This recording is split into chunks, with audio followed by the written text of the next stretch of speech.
Hoy, kumusta po kayo? Napagod ba kayo kahapon sa kalalakad at kasisigaw? 'Di ba?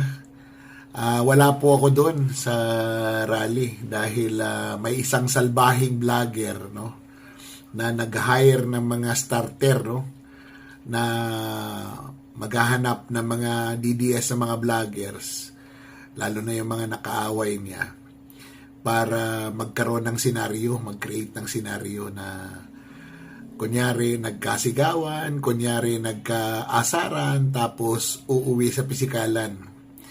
At ang matindi, kung mabugbog yung vlogger, kakasuhan pa nila.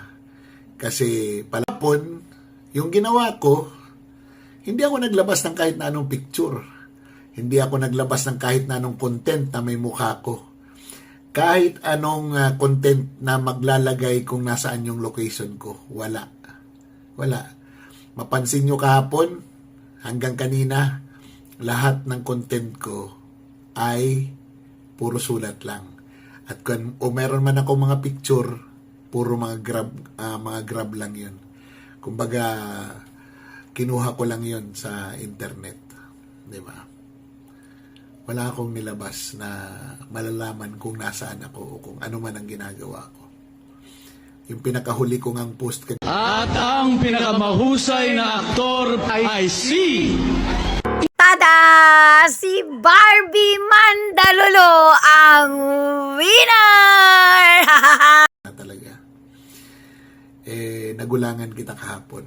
Hindi mo alam kung nasaan ako. Ay we, alam namin nasan ka. Wala ka lang pamasahe kasi wala ka nang nauuto. Kaya nasa bahay ka lang. Diyan ka lang. Hanggang TikTok ka lang kasi. Ngayon, pag ikaw na, yung lulutangan kita kahit nasaan ka pa. Basta dito lang sa Pilipinas, ha.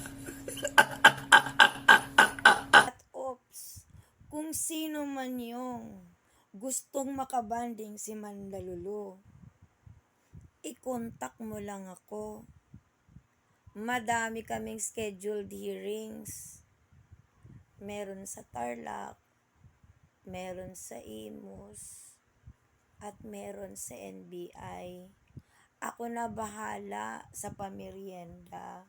Kung gusto mo pa, frap ba o hot latte. Dagdagan na rin natin ng burger. Oo. Matapang yan si Mandalulo. Hindi yan Barbie. Oo. Nakipagkita ngayon kay Natsuki. Hindi ngayon nangin dyan sa Imus. Matapang na matapang yan. Oo. So, kontakin mo lang ako kung sino ka. Share ko sa'yo yung location. Mandalulo, etong sa'yo. Kay Natsuki nga, hindi ka umubra. Kasi hanggang TikTok ka lang, etong sa'yo. Maigi pa, sumayaw ka na lang, diba? Diyan ka nararapat kasi mukha kang aliwas.